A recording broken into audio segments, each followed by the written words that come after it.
आज मेरे तकरीर का उन्वान है उस्ताद का अदब। उस्ताद भी माँ बाप के बराबर है। वो तुझको पढ़ाते हैं, भले बुरे का तमीज़ सिखाते हैं, अच्छी अच्छी बातें बताते हैं। जो बच्चे उस्ताद का अदब करते हैं उनको उस्ताद भी दिल से चाहते हैं और शौक से पढ़ाते हैं। ऐसे बच्चे आगे चलकर बड़े खुश नसीब होते हैं और उनका नाम दुनिया में मशहूर होता है। तुमने हम नसीब का नाम सुना होगा। एक बहुत बड़ा बादशाह गुजरा है लड़कापन में। उसको शौक था अपने उस्ताद की जूतियाँ सीधी करे।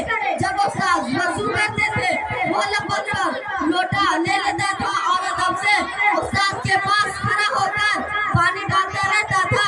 एक बात यह भी है कि बड़ा आदमी वही होता है जिसको लिखने पढ़ने का शौक होता है, जिसके दिल में इल्म की इज्जत होती है और जो इल्म की इज्जत करता है वो अपने उस्ताद की भी इज्जत करता है।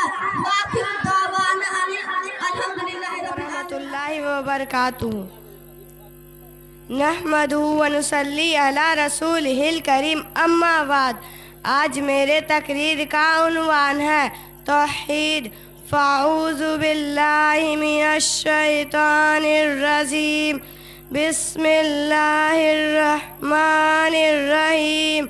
कुल हुवल्लाहु अहद अल्लाहुस समद लम यलिद वलम यूलद वलम यकुल लहू कुफुवन अहद।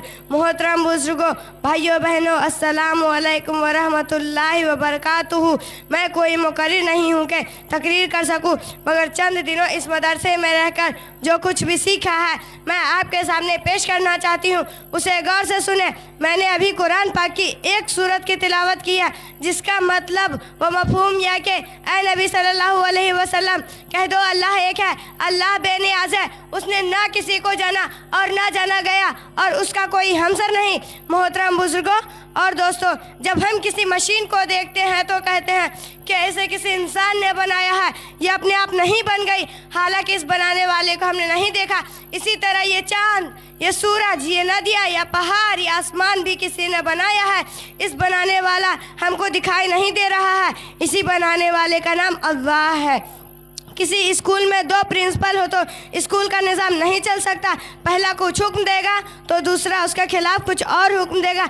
इसी तरह किसी गांव में दो प्रधान हो तो गांव का निज़ाम नहीं चल पाएगा। इसी तरह इस पूरी दुनिया में भी दो या दो से ज़्यादा खुदा नहीं, वरना ये दुनिया का निज़ाम न चल पाता। चाँद, सूरज, ज़मीन, आसमान सब अपने अपने कामों को पाबंदी से कर रहे हैं, जिससे पता चल रहा है कि इन सब का मालिक एक ही है और वह अल्लाह रब्बुल इज़्ज़त है। इसीलिए हम मुसलमान सिर्फ अल्लाह को मानते हैं और हम कलमा ला इलाहा इल्लल्लाह मुहम्मदुर रसूलुल्लाह पर ईमान रखते हैं कि अल्लाह के सिवा कोई माबूद नहीं और हज़रत मोहम्मद सल्लल्लाहु अलैहि वसल्लम अल्लाह के रसूल है, यानी नफ़ा नुकसान पहुँचाने वाली और कामों को बनाने बिगाड़ने वाली ज़ात सिर्फ अल्लाह की है। इसी किसी भी इंसान या दूसरे का इसमें कोई दखल नहीं है। देखने में तो ऐसा लग रहा है कि दुनिया के लोग नफ़ा नुकसान पहुंचा रहे हैं, दौलत से नफ़ा हो रहा है, गरीबी से नुकसान हो रहा है, लेकिन हकीकत में ऐसा नहीं। सब नफ़ा नुकसान पहुंचाने वाली और कामों को बनाने बिगाड़ने वाली ज़ात सिर्फ अल्लाह की है। अल्लाह हमें अपनी ताकत व कुदरत की समझ और अपनी ज़ात आली का यकीन अता फरमाए। आमीन। अस्सलामु अलैकुम वरहमतुल्लाहि वबरकातुहू।